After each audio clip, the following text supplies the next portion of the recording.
Hello everyone, welcome to our Kalvisha channel. இன்றைக்கி நம்ம channel என்ன பார்க்க போகிறோன்னா 9th சோஷியல் சயின்ஸ்க்கான important quarterly exam question paper பார்த்துட்ருக்கோம். இதில் உள்ள கொஷின்லாம் நீங்கள் படிச்சிட்டிங்களான்னு பார்த்துக்கோங்க. உங்களுக்கு எக்ஸாம் நாளைக்கு எக்ஸாமு. அதனால் இந்த கொஷின்லாம் நீங்கள் படிச்சிட்டிங்களான்னு பார்த்துக்கோங்க. படிக்காதவங்க இந்த கொஷினாவது நீங்கள் படிக்க பாருங்கள். ஏன்னா இதுலேருந்து வரத்துக்கு கூட நிறைய சான்ஸ் இருக்குது.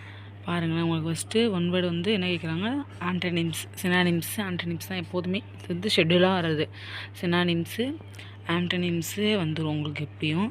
அடுத்து பாருங்கள், சூஸ் த ஹோமோஃபோன்ஸ் கேட்டிருக்காங்க. அதுவுமே 3 கேட்டிருக்காங்க. அடுத்து சஃபிக்ஸ் கேட்டிருக்காங்க பாருங்கள், அது எழுதிடுவீங்க, ஈஸியாக எழுதிடுவீங்க. அடுத்தது எல்லாமே உங்களுக்கு கிராமர் பற்றி தான் வரும். இதில் 14 கேட்குறாங்கப்பா. அடுத்து செக்ஷன் 2 பார்ட் 1ல் பாருங்கள், answer any 3 of the following. Who were the Sachin favorite players? First lesson very important question. அது ஈஸியான கொஷின் தான். Owner of the house now Jack கொஷின்லேருந்து கேட்டிருக்காங்க. What were the girls doing in the living room. எல்லாமே ஈஸிப்பா. சாரா. எல்லாமே பார்த்துக்கோங்க. இதில் உள்ள கொஷின்லாம் நீங்கள் படிச்சிட்டீங்கன்னா பார்த்துக்கோங்க. இங்கிலீஷ் எக்ஸாம் பொறுத்தவரையும் ஈஸியாக தான் வரும். ஓகேவா? அடுத்து பாருங்கள், பார்ட் 2 பாருங்களேன். போயம் அப்ரிவேஷன் கொஸ்டின் கேட்பாங்களே, அது மாதிரி கண்டிப்பாக உங்களுக்கு 4 கொஸ்டின் கேட்டுருவாங்க. அதில் நீங்கள் எத்தனை எழுதணும்? Any answer any 3. Okay, any 3ப்பா. எனி 3 அட்டன் பண்ணணும். 4 கொடுத்து 3 கேட்பாங்க. அதனால் அதை கண்டிப்பாக படிச்சுட்டு போயிடுங்க. அது கண்டிப்பாக வராது. அடுத்து பாருங்கள், பார்ட் 3ல் answer any 4 of the following. இது வந்து கிராமர் எப்போதும் கேட்குறது. ஷெட்யூல் படி இந்த நம்பர்லாம் அந்த கொஸ்டின் கேட்பாங்க, அவ்வளோதான். ஆனால் இந்த கிராமர் என்னென்ன கேட்பாங்கன்னு சொல்ல முடியாது. இதில் உள்ள கிராமரை பார்த்துக்கோங்க.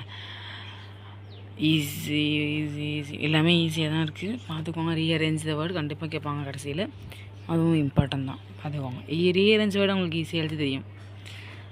அடுத்து answer any part 2. First Sachin கேட்டிருக்காங்க. இது வந்து எல்லாமே படிச்சுட்டு போங்க. ஓகே, எல்லாமே படிச்சுட்டு போங்க. ஈஸியாக தான் இருக்கும், ஈஸியாக எழுதிடலாம் நீங்கள். ஓகேவா? இது அடுத்து வந்து இது வந்து 5 மார்க்ப்பா, பார்ட் 1. அடுத்து பாருங்கள், பார்ட் 2வும் 5 மார்க் தான். Answer any 2 of the following poem question answer கேட்பாங்களா. கீழே வந்து 35 அட்டன் பண்ண பாருங்க முடிஞ்சா. அது வெரி ஈஸி. 35 அட்டன் பண்ணிவிடுங்க. அது வெரி ஈஸி. அப்படி இதில் என்ன கேட்டிருக்கான்னு பார்த்துக்கோங்க.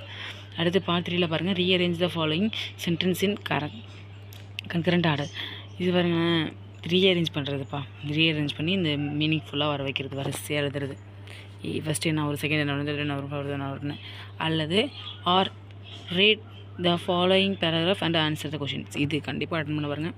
அது கூட மார்க் கம்மியாக வரும். இதுக்கு கரெக்டாக மார்க் வந்துடும். ஈஸியாக எழுதிட்டு போயிடலாம். அடுத்து பாருங்கள், செக்ஷன் 4ல் பார்ட் 1ல் பாருங்கள், ஆன்சர் த ஃபாலோயிங் எனி 4ப்பா. எனி 4 எழுத போகிறீங்க. ஈஸியாக அட்வர்டைஸ்மெண்ட் எழுதிடுவீங்க. Home appliances, look at the picture எழுதிடுவீங்க. ஃப்ரெண்டுக்கு லெட்டர் எழுதலாம். எல்லாமே ஈஸியாக கேட்டிருக்காங்க பாருங்கள். சேவா தெரியும், எல்லாமே ஈஸியாக கேட்டிருக்காங்கப்பா. ஸோ இது ஓகே, ஸோ ஈஸி.